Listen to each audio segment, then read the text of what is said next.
What is good, everybody? I have a special kind of conversation that we're going to be having here soon. Now, if you guys follow my channel, you know that we had been talking about this several times. We actually did more than a few videos on this. We talked about this many times in streams, and you guys know with the whole limited run sort of game situation, there was a young lady who was unfortunately fell victim to this like mob of weirdos, as I call them all the time, that really demanded, because they didn't like maybe who she was following, they demanded that she lost her job.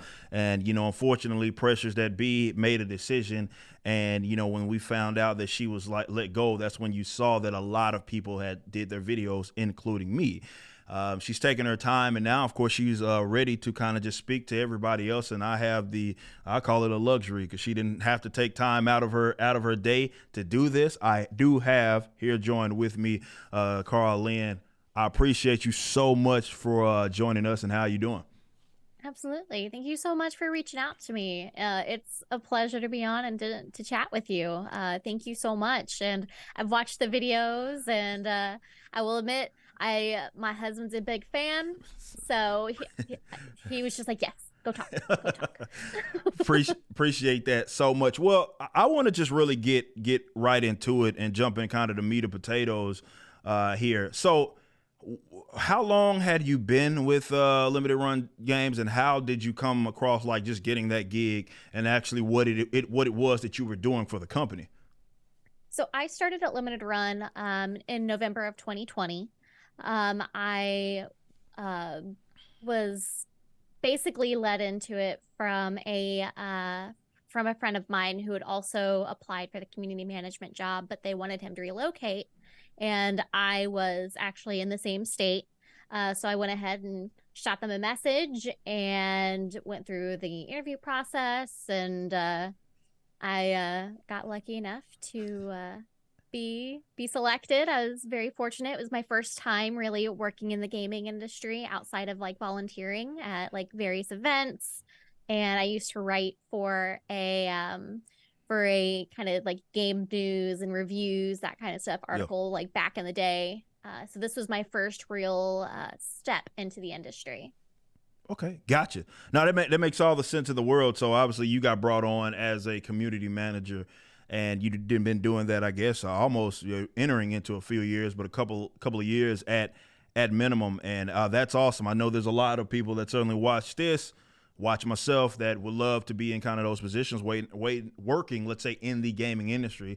Definitely with all of us being gamers. So before we get into what happened itself, was there any semblance of like that was going to be something that you even like had in the back of your mind as something that could potentially happen to you? And that is just based on whether it be your own individual politics, or whether it be on the basis of just again who you follow, or someone's stuff that you like. Did you ever think that was even a potential thing that could happen to you? I didn't.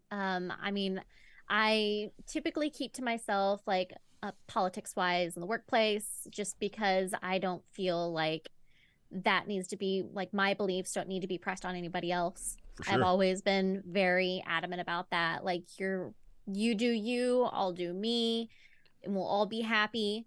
I had a couple of conversations with a couple of coworkers who had very different opinions than me, but that didn't affect anything. Yeah. Like, we're just like, hey, like, you're an awesome person, like we're awesome, like we make a great team, like it there was a really good mutual respect there. And I felt like that was really important. No, So this that makes kind of sense. hit me, it kind of surprised me a little bit. I can imagine. Yeah, I mean, I think that's, well, like, definitely on, when I say our side of the aisle, I think people that generally aren't just full blown leftists generally are like that, right? They just want to kind of keep to themselves. Definitely in the workplace, it's not really anybody's business, even for that matter. Definitely when you're kind of a goal oriented workplace. And I think there was once upon a time where stuff like that didn't matter, and it shouldn't, certainly. But just to again get into the meat of really what people want to know, I'm just going to give you the floor and let everybody know kind of what happened. Not my version of what happened or anybody else version of what happened. Let us know and let the audience know kind of what I know you wrote about it. You did. We saw the tweet and everything, but I just want in your own words, just and take as much time as you need to let everybody know kind of what happened with this whole ordeal. So Friday was every normal day. I had actually just been getting over being sick. I had a really bad cold, and that was like the first day that I woke up. I'm like, okay, I feel great. It's gonna be a great day. And then I checked my messages, and you're like, well, crap. Well, all right, we're gonna see how this plays out. So I did get a message from a coworker who was just like, "Hey, I don't know if you've seen this yet, but I just want to make sure that you're aware that this is circulating, just so just as a just in case." I wasn't in the office when any of this was going down, because I was working from home that day because I'd been getting over being sick, and I was just like, "Well, crap." Um, Yeah. and being like my main focus as community manager is to answer a lot of like the inquiries and stuff through various social media, whether it be, hey, what's the status on this game? Where's protection at? Like, are you guys going to be streaming this? Like that kind of stuff. Mm-hmm. And with every new post that was being like any of the scheduled posts, they were posting on that tweet. They were retweeting it Yeah. into there, being like, "Hey, do you have a comment about this?" So I refrained from really responding to anything that day, just one to keep the company from having to get involved, Right. because I wanted to speak to somebody first and ask for their guidance, because I had never been in a situation like that. Mm-hmm. And so I reached out and tried to contact a couple of my bosses, and I did not get a response, but I did speak to like later on that afternoon after everything. They're just like, we wanted to talk, but we didn't want to tell you something and make this promise and then have to go back on it. So like we wanted to make sure that we had everything situated before we sat down and talked. And I can understand that. I think it's better to do that than to give me like false hope, Right. kind of thing. So I can respect that. So basically I got called into a meeting, and there's just like, hey, like we really don't want to do this, but we unfortunately we do have to.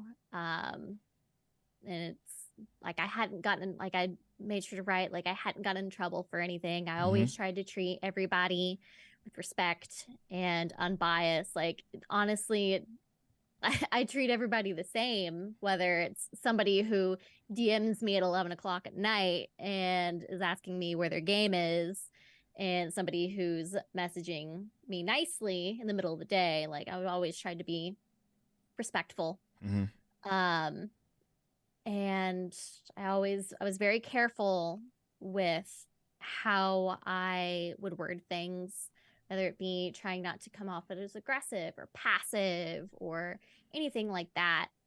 And through my own social media, I always tried to stay neutral, because when we worked with developers of all sizes, Mm-hmm. and every size, and I didn't want any developers to feel excluded or like they weren't welcome. And I I'm not a political person in the Yeah. first place. I'd say I'm more of a values person. If you're a good person, that's amazing. Like you keep living your life. Like if and I have no problem with you whatsoever as long as you aren't hurting other people.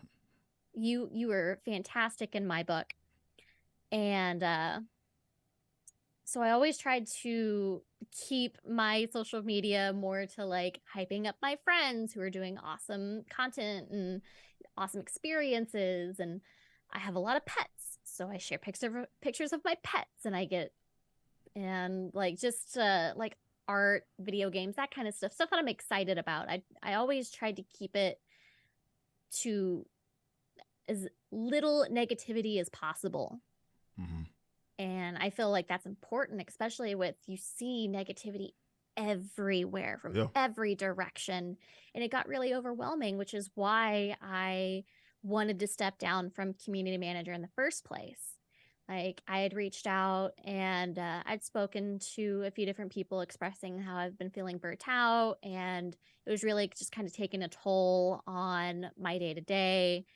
And I wanted to try something new, and they were all for it. They're like, yes, let's try and do something. And so I was going to be moving to another position within the marketing team, which would have been this month. I think it probably would have been this week. Um, and they were already in the process of doing interviews and all that kind of stuff. So it was already like in the process. Yeah. And I, from there, it just kind of was, it was a difficult conversation to have. There was a lot of, like I said in my post, there were a lot of emotions. And it was just, it hurt. I wasn't angry with them because like from a PR perspective, being in a marketing position, you've got to understand like where they were having to come from in this. Mm-hmm. And while I wish they would have had my back, I can understand and try to rationalize it a little bit about why they didn't. But Yeah. hindsight's 2020. Yeah. No, most I feel definitely. like if they would have had my back, it would have been a completely different story. Oh yeah. But unfortunately that is not the case. Yeah. And I see that, like, so, like, it sucks that it has to be that way. I think, obviously with this being your first time kind of dealing with that, I've been dealing with these types of weirdos for the better part of the last, like, well over a decade, right? So I know how grimy they are. I've dealt with them in several different industries, not necessarily pertaining to gaming, but certainly in the entertainment space. And you see how cutthroat you are, and human maybe nature, definitely when you're a good spirited person and you're a good person, you want to give them the benefit of the doubt. But unfortunately they don't offer you the same sort of leniency that you give them. And I think that's what frustrated a lot of us that kind of were onlookers. Like, well, that's kind of screwed up. It's like to your point, you hadn't done anything bad. You hadn't it wasn't impacting your work, where you sat on the political, none of that had anything to do with anything. But because, and I think, I guess we should clear that up for the audience. So this person that basically called for your head, it was such a bizarre tweet in the first place. But was this a person that worked within the company, or was this just a purely external person? Purely external person. I've never seen them before. I'd never interacted with them before. That's why I said it was completely left field. Like it was somebody I'd never interacted with before. That's insane. And so for the sake of the audience, just so you know, if you guys haven't been updated on this story, it was an external person. This person was not within the company, who basically went through some like detective deep dive and trying to find who this who she was like, stuff she was liking and who she was following and all this other weird stuff. And they used that and unfortunately weaponized it, right, to essentially get you out of the company. And they were successful. Like you said, they didn't have your back or anything, and that was successful. So I guess that's frustrating from the onlooker's perspective, as a person who, because for example, with the Rippaverse stuff, right, that I do, my company, a lot of I hate to call them rejects, but it's kind of like how it works, right? Like the people that are within my company, you look like Gabe El Taib, who left DC Comics, right, for a similar reason of just not necessarily being outed per se, but more of, had a different vision, right? That did not align with the vast majority of the people that were there. And of course, it's not like they're going to have their back through any of that. And so I bring them on, right? So I bring up all these other people so they kind of have a place to where it's like they can work and they can be comfortable and not have to worry about, because I don't care about that stuff. What you do personally, like to your point, you're a good person, you're being good. I don't care where you're at. Like go do your thing and be well, and you're free to have whatever positions as long as it doesn't impact the company.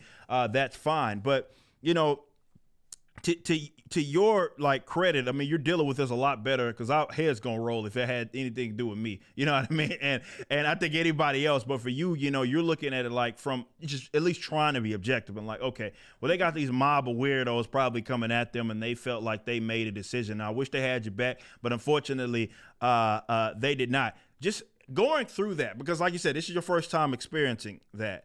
Like, what is the lesson, I guess, from that in terms of your approach that you're like, okay, now you have to navigate as is? Because like I think you got like a reality check because it's like you want to see the world for what it should be and what it could be, and really it's not let's say there's no reciprocity, right, where you offer people like it doesn't matter where you're at on the political aisle or whatever, you're just wanting them to be good. And unfortunately you have other folks who don't see it that way at all, that are unfortunately willing to come for your head. What did you take from that now that you've had your time to kind of think and ponder on it? Like, where are you at, be it emotionally or whatever? I feel like I'm doing okay. Good. It definitely, that first day, that Friday was, I admit it was one of the most difficult days I've ever had. Okay. But whenever I saw the absolute like outpour of love and support that people like were showing me after the kind of went viral the next day, I was just like, holy crap, like did not expect that. I really didn't think it was going to get the traction that it did. And that's why I kept quiet about it. Like I was just like, okay, maybe this will blow over, like it'll be fine. And then media starts to show up in my DMs and my emails, and I start seeing videos showing up, and I'm just like, okay, this has gotten a lot bigger than I ever wanted and ever expected it to be. But I've always tried to be the person that says, kill them with kindness. Mm-hmm. Show them, prove them wrong. Like they say that you are this awful human being, prove them wrong. Show them that you aren't, and that there are kind people out in the world that they might not agree with, and that it's okay to have differences, and that just because you have these differences doesn't mean that you're a bad person. Yeah. And I honestly think that a lot of the people who really advocated for my termination, I don't think they're bad people. I think they might be having a tough time in their life and trying to find their place and trying to find that acceptance, and that kind of personified into this particular attack. And so I don't hold any hatred towards them. I hope that they find the happiness that they need. And it's just one of those, I know I feel like they picked somebody. I'm thankful that they picked me, because I know I can get through it. Yeah. I know I'm strong enough. I know I have the support system to get through something like this. Because there are people out there who may not have that support system to be able to get through being canceled or having being attacked online. And so if it was anybody, I'm glad it was me, because I know I can get through it, and I know I'll have other opportunities in the future. I don't know what's going to come next, but I know I'll be able to figure it out. And that's, I mean, again, having good spirits, I think, is certainly the important part of it. Definitely when you deal with something that's as crazy as this, it is important that you do have, because, yeah, if you deal with that, to your point, there's a lot of folks that aren't built for that, to be able to just even emotionally handle something like that.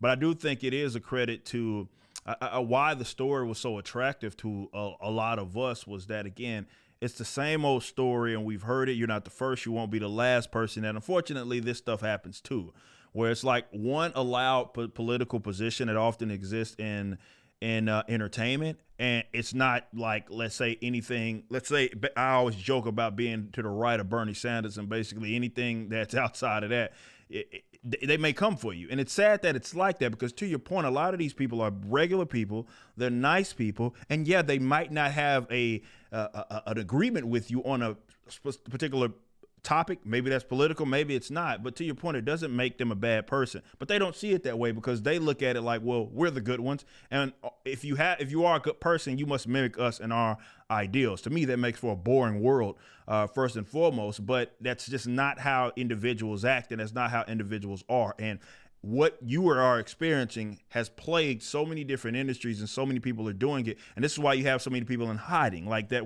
work with various forms of entertainment that are like they may, let's say, be libertarian. They may be conservative. They may be whatever it is. And they feel like they can't be that even publicly, slightly, because, well, a mob will come for them. Now, you can be a full blown, like, check all the boxes of being a full blown leftist, and that's fine. But on the other side of the deals, that's an issue. And I think that's why, again, the story was so attractive. I can speak from certainly my experience. That's what I looked at. I was like, dang, this is affirming what we already knew. And it sucks that a young person, has to go through that and experience it. But what I'm more so glad to hear is that you're in good spirits, at least, about it, right? Like, you're this isn't one of those things you're going around like moping around. And like you said, maybe a difficult day, right? But you see that you do have a lot of support. A lot of people definitely on our side, we don't rock like that. It's good to have that. It's see that it's people that are out there supportive of you, and I think maybe that turns into maybe another opportunity to continue to do what it is that you love in whatever industry. With that being said, I know you just kind of touched on that, but I would love for you to touch on that a little more. As far as what's next, as far as like, is there anything that you're eyeing in terms of you want to stay in the gaming industry? Are you looking at other stuff? Like, what do you think is next for you? I would love to stay in the gaming industry. Like, it's my happy place. Like, I really love what I do. I love interacting with developers. I love interacting with the community. I love the passion behind it. Yes, there's the some a little bit more passionate than others. Yeah. Um, but I think that's what's fun about it. It's a very, you never know what you're gonna get, and it's always different, and I like that. And I feel like there is more positivity than negativity in the gaming world. It just sometimes it just takes a different perspective to see it. Um, I don't know what I'm gonna do next. Like I said, I'll figure it out. I have had a few different companies reach out and just want to chat and just see, hey, like, maybe you might be a good fit here. Send us your resume, and we'll see if it goes anywhere. That's good. So I don't know if I'm going to go back into like community management. I personally would rather not be more forward facing or customer facing right now. I kind of need a little bit of a break. Which is why I was stepping down from community management in the first place. But I think something like product management or like a project management would be something I would enjoy. I like spreadsheets. I like organization. I like that the technical side of it. So, of making sure everything's organized for everybody who's involved, whether it be, hey, you need a graphic made for this. Hey, we need to get copy prep for this. Hey, we need to make sure an announcement date is confirmed with the developer, like that kind of stuff. Like, I like doing that kind of stuff. That's awesome. And I'm glad to hear certainly that you at least have people that at least eye you. Like, so with I know, like, with what it is you were doing before, like, is the content creation something that, like, in the interim term, like, stuff that you're maybe still going to entertain doing? Like, I don't know if whether it be on the streaming side, whether it be on the YouTube side, is that stuff that you're kind of interested in? Probably. Okay. I streamed off and on for about 6 years on my own, before I even got started with doing a lot of the streams for LRG. So I have that background in helping foster a community and grow a community. I really enjoyed it. It was never to the point to like I was able to do it like full time or anything. It was more of a hobby. Yeah. But I'm not opposed to it. I think it would be really fun, and I think having somebody that has been through this and who has had more of like a positive outlook on it and had a positive experience from it, it could be kind of welcoming for some who may be in a similar situation Oh and who yeah. feel like they don't have a place. And that's what I mean. Leave it to me to like try to give anybody advice on subject like this. Definitely have to experience what it is that you do. But I think on a serious note, like that is a valuable perspective. And I would hope that if you can certainly take advantage of that for the sake of just not just the industry but culture in general, to be able to give people that perspective. And like you said, I think in order for this whether it be this country, whether it be the West, whatever you want to call it, to get on the other side of this nonsense, I think it's going to take people like you being forward thinking, and being able to not just share the story, but have something positive come from it. I mean, there's been a lot of people in our space that have gone through their series of cancellation, right? And, there's a bunch of people that are willing to catch you, right? They don't like to see stuff like that. I know they like to, if you are kind of living in that space where it does feel like you're outnumbered and there's nobody else that kind of has your back, it sucks that it has to happen like that, where it's like you got to get canceled before you realize, oh, wait, it ain't so bad that there's a bunch of people that, can rock with me, right? They'll support me. They'll have my back through this, and maybe there's even better opportunities that would certainly come from it. So I would hope that you would. I hope I hope it's financially successful. I hope it's emotionally, successful for you, to where you can kind of definitely, you being a positive person, can turn that around and just do great. But I'm just telling you from experience, and even as a person that would be someone that would love to see that, your perspective on that alone is something that is invaluable.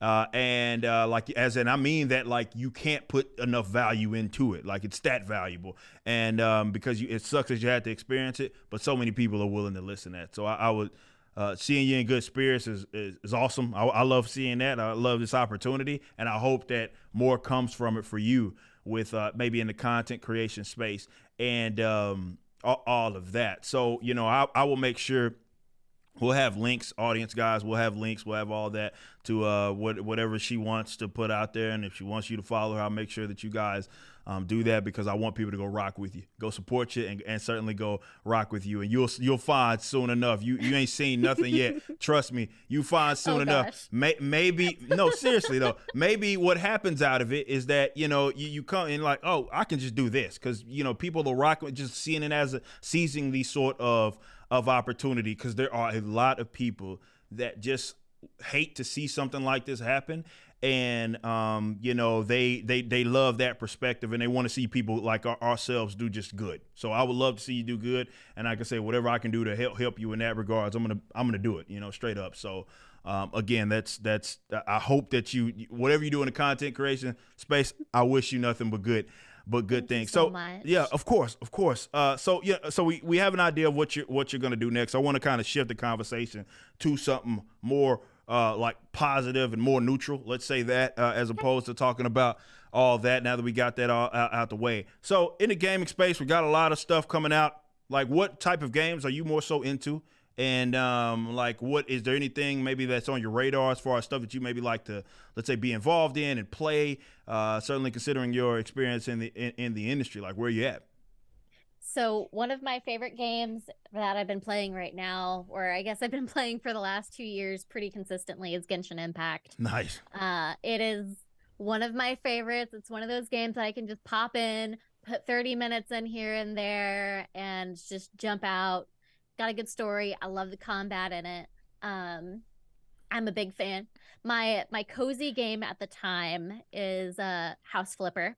Okay. Okay.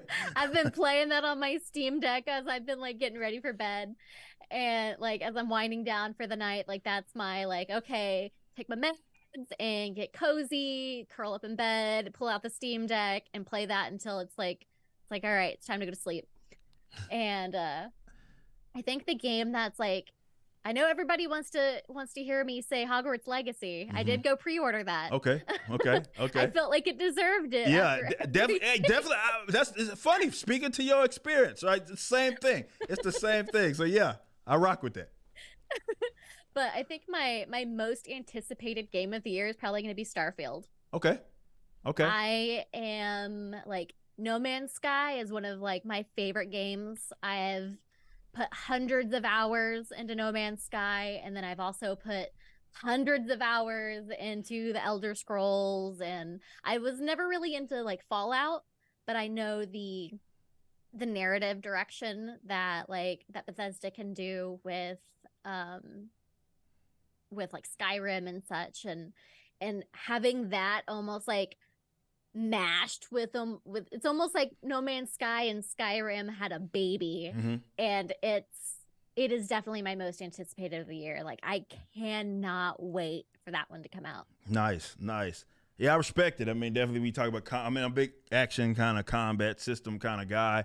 I'm hoping I can get something that'll satisfy my itch. I love the like kind of online RPG. What are you looking forward to? That's man. It's so that what's that game called, like Wolong Dynasty or something like that. It's basically an action. It's is it the Monkey King one? Well, no, that's the other one. I'm excited for that one too. I want to play that one as well, but it's another one that has a similar name. It's called like Wolong Dynasty or something along those lines, and it takes kind of some souls. It's a Souls-like game, let's say that. Okay. And it does have its elements online. I don't think you can do the whole entire game online, but it's like the combat looks insane on that. And I think that comes out maybe next month of March or something of that nature. Okay. So I'm looking forward to that. I will play. I do plan on playing that Forspoken game that I know I think it drops tomorrow. I've been meaning to try the demo for that. I haven't tried it. My husband played it and it felt a little clunky to me. Okay.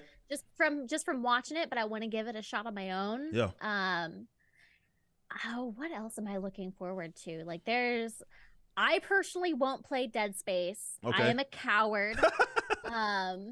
I still have nightmares about the first time I watched my ex-boyfriend in high school play it.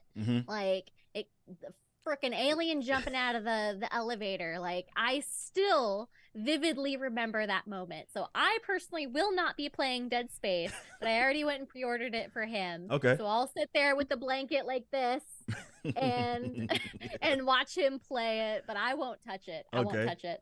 I respect it. Well, yeah, I mean, we're at the beginning of 2023. I'm pretty sure there's something else I'm going to get on my radar. I'm still looking for a game to kind of, again, just satisfy my itch. I was looking at my Steam the other day, and I was like, man, I need something else to play, man. I have way too many games. Yeah, see, that's funny. A lot of people have that problem. Like, I think I have almost 600 games in my Steam library alone. I respect it, though. And that's not even including Xbox. I have Xbox, the Series X. I've got the PlayStation 5. I have the Switch. And like, okay, another one I've been playing recently is Cyberpunk. Okay. I jumped back into Cyberpunk after the update came out, especially since they did the cloud saves.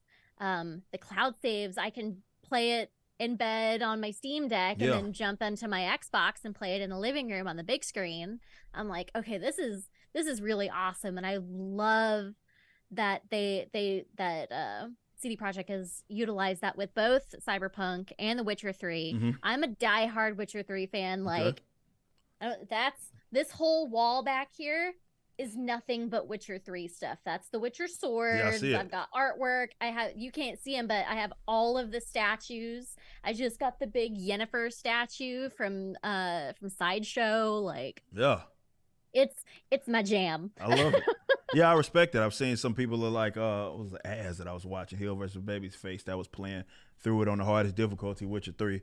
It's been so long since I played any of that, and like, yeah, I had an experience with Cyberpunk early on. I'm pretty sure it's a way better state than what I initially. I can only imagine. Yeah, when it initially came out. A little clunky. Okay.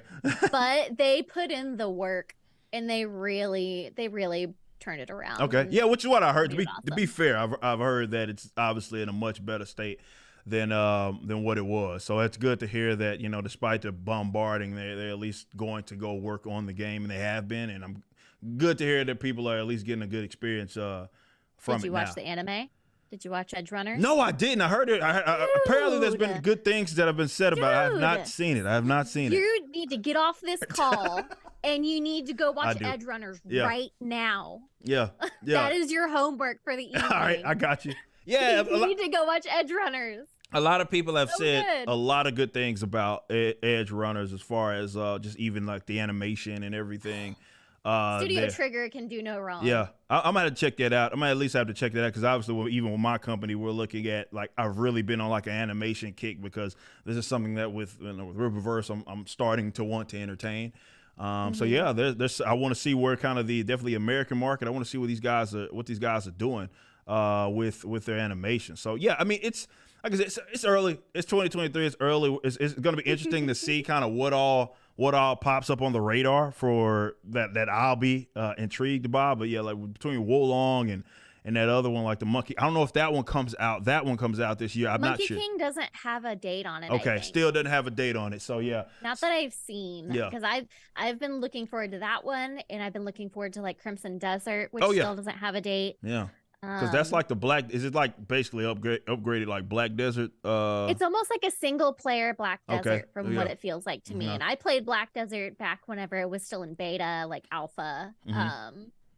And it's a beautiful game, and I really enjoyed the combat on it. Yeah. So it makes me curious to see like how it transfers into like a single player Yeah. game. Yeah, I'm interested in that. I'm gonna have to like certainly check. I played a little bit of definitely Black Desert online. I played a little bit of that on stream and whatnot. I remember that. But yeah, we'll see. We'll see what certainly happens with the rest of the industry. So wow, we're almost 40 minutes into this Oh deal. my goodness. I had no idea. So let me ask you this before we even end this.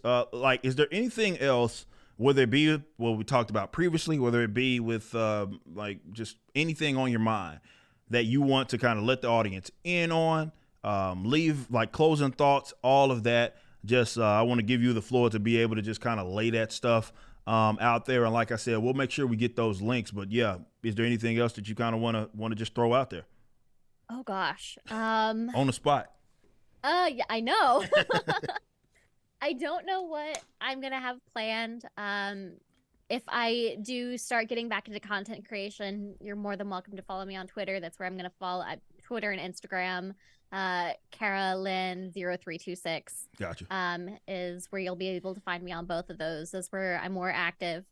Um, and I don't know what else I'm gonna be doing. Yeah. It's just like this week is more of like chatting with more people kind of about this whole situation.